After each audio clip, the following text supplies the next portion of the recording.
Alright, so yeah, it's a bit late, but we still do have to talk about Holger Rune's march to the Bercy Paris title. I made a video earlier this year about Alcaraz's historic run to the Madrid title, and this one now by Holger Rune, another teenager in the same year. Albeit being in Paris at the end of the year, this one is arguably just as impressive as that one. Absolutely historic stuff out of Rune. Obviously, you guys have all heard.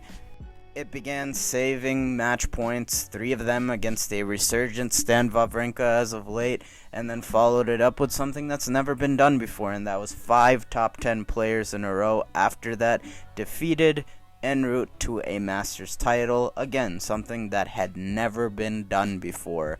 And you look at who he beat, with it beginning with Hurkacz and then Rublev. Alcaraz, who was beginning to play better over the last couple of weeks, and albeit played a decent enough match leading up to that ab injury in the second set tiebreaker, and Rune still there was in control of that match and played very well to get the lead that he did have when Alcaraz pulled the ripcord on that match, and then emphatically dismissed Felix Auger-Aliassime, who, fatigue was a factor there given all the winning that Felix had done prior coming into Paris. But nonetheless, bossed a Felix Auger-Aliassime who had been the hottest player on tour to that point. Rune himself, not so shabby. I believe post-US Open he had made the final already in Sofia, followed that up with a title in Stockholm, I think, beating Stefanos Tsitsipas in the final there, and then again losing to Felix in the final of Basel, which he avenged, and in doing so, he booked a date with Novak Djokovic in the final of the Paris Masters, an event that you could make a pretty good argument at this point that is Novak's best Masters event. Djokovic himself coming in on quite the hot streak with titles in Tel Aviv and Astana, where in both events and coming into the final in Paris, he had looked supreme. Played a couple of battles in his last 2 matches in Paris, but both of those I would attribute more to his opponents playing great rather than him playing particularly poorly. I don't think he was as sharp as he had been the last couple of weeks either. Throughout the week, really, he showed some signs against Musetti, albeit he bossed that match, and, he did have some dips in those last 2 rounds against Tsitsipas and Rune.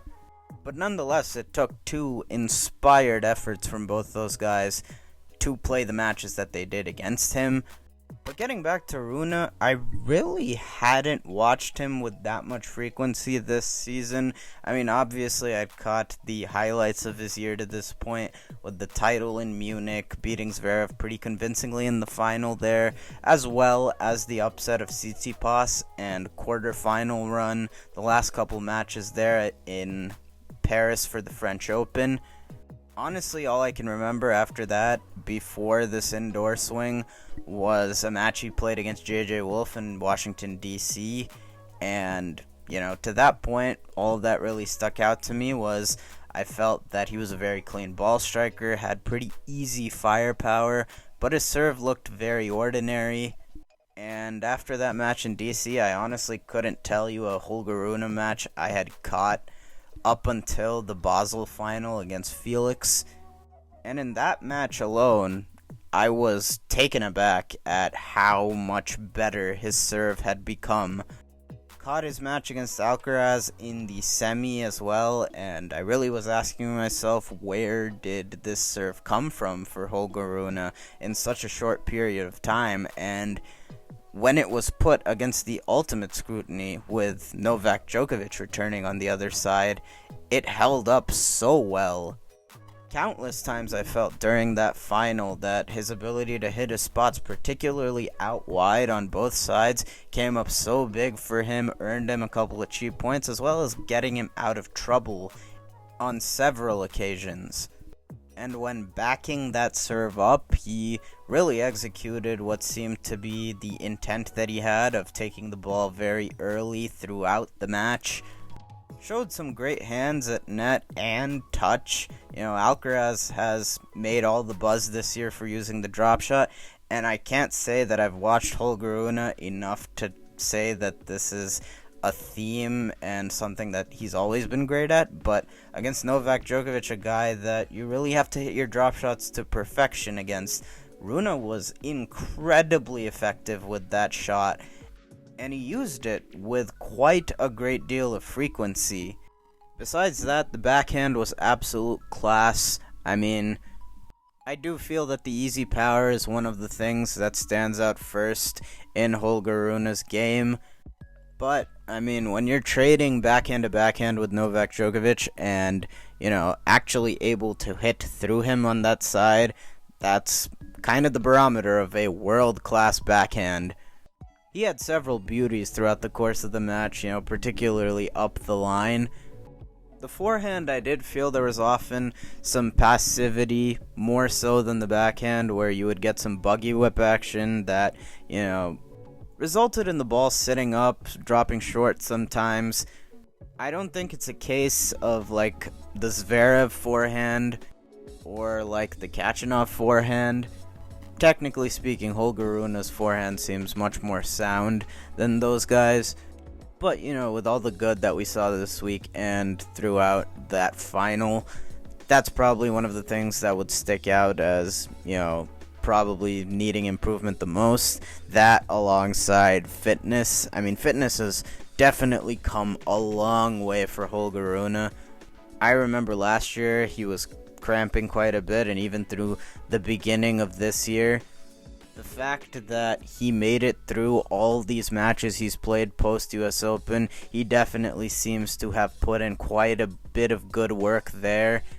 Even while tiring at the back end of this Djokovic match in the final, he still found the reserves and didn't allow the fatigue to completely destroy him in the end. He found a way, somehow, some way, to get over the finish line.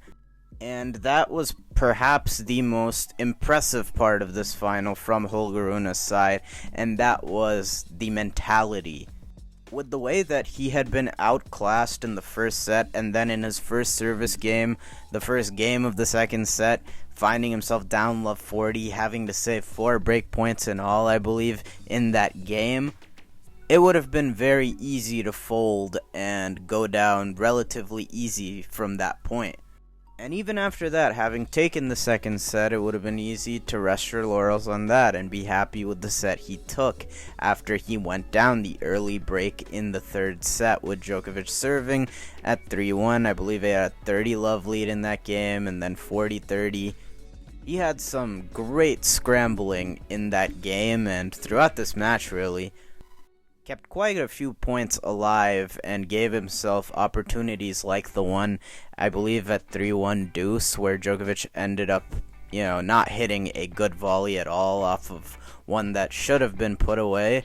But, Holger made him play, ended up stealing that point and being a bit of a momentum shifter.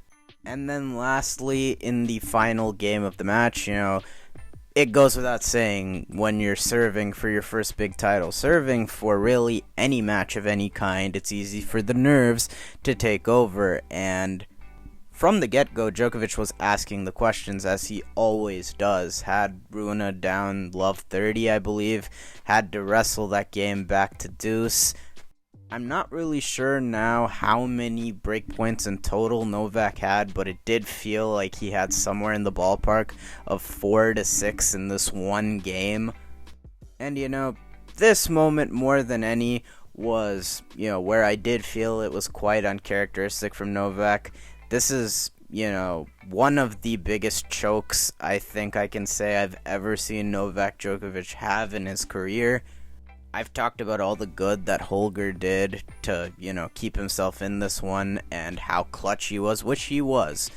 But conversely, on the other side of the net, Novak Djokovic, when he gets this many chances, you just don't see many matches, if really any, over the course of the last couple years and his career in general, where he ends up on the losing end.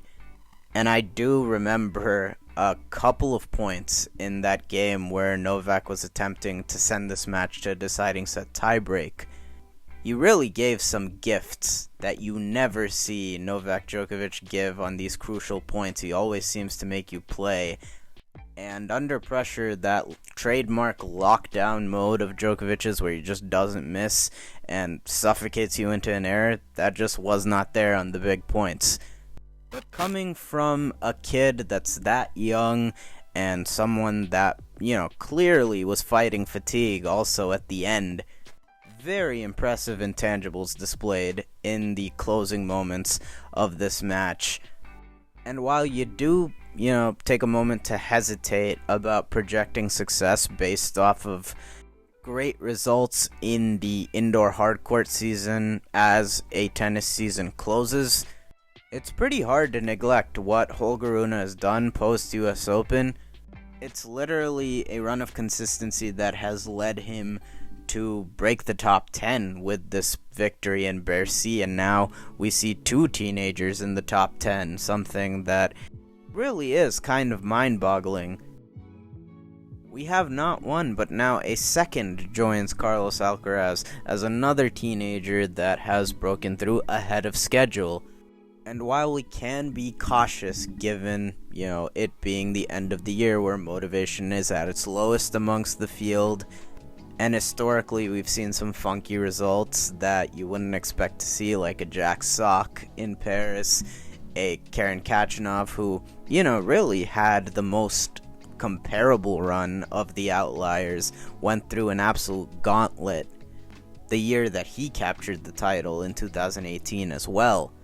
But in Holger Rune's case, given the youth, the path taken, in his case, Djokovic being relatively fresh as opposed to Khachanov's, where I believe, if I remember correctly, he was a bit under the weather in those last couple events of 2018.